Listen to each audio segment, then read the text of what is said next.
Mohamed Elmahdy grew up in suburban Houston, and he knows the exact moment that his future career came into focus.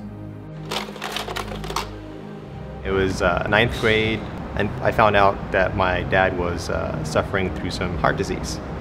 And one day, before going to school, my mom said that your dad's going to be in the hospital, he's going to be going through some surgery, but everything's going to be okay. It wasn't just some surgery, it was a quadruple bypass. Mohamed remembers the feeling of helplessness, of not understanding. And then, a switch flipped. So I spent all of the day wondering what that meant. And I especially remember being in biology class and having to listen through my instructor saying, this is how cells work, this is how we stay alive. And just a spark kind of lit up, and I wanted to learn more.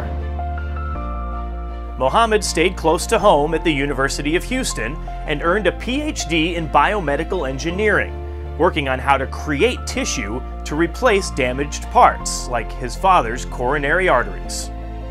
I really wanted to know how devices worked, how the instruments used worked, and how to build them from scratch.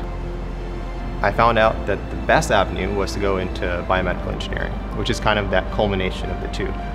When he saw that his cell phone provider was looking for a biomedical engineer, let's just say it raised an eyebrow. And out of curiosity, honestly, I applied, more than anything else. We are so fortunate to have come across Mohamed, to find somebody who has the expertise in healthcare, biomedical engineering, software development and hardware development. He's really the perfect guy for this role.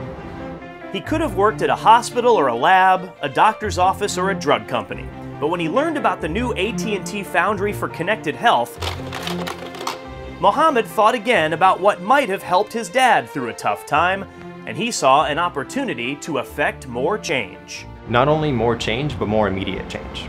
And I knew that the path towards improving healthcare was through telecommunications, was through the mobile industry, and AT&T provided that avenue. So here in the Independent Living Lab, we built out a host of sensors. For instance, we put in a proximity sensor.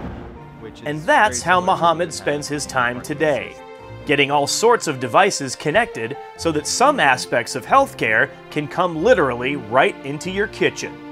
But you put them on certain things in the home, like for instance, a freezer, and then you can tell if someone's opening the fridge to get ice cream and frozen foods more often than anything else, So you can kind of draw these health conclusions just from basic sensors like that. Healthcare professionals can then monitor behavior without having to do it in person, so patients can be home instead of hospitalized and be connected with doctors like never before. What keeps me really excited is to see machine learning and AI being incorporated into devices that used to not have such smart capabilities before. For me, bringing in really smart intelligence into devices is kind of what keeps me going, and it makes me strive to learn about new devices and about software and expand my horizon that direction too. The other thing that keeps him going? His father, who made it through that surgery and is now Mohamed's biggest fan. For him to see those new technologies related to keeping himself healthy and much more motivated to stay on track, it's really interesting for him, and it's a lot more fun now, I think. He definitely likes every time that I come and tell him about this new product that I've seen or a new project that we're working on, and he can't wait to basically get his hands on it. Mohamed knows the feeling. He can't wait to get his hands on the next big thing either.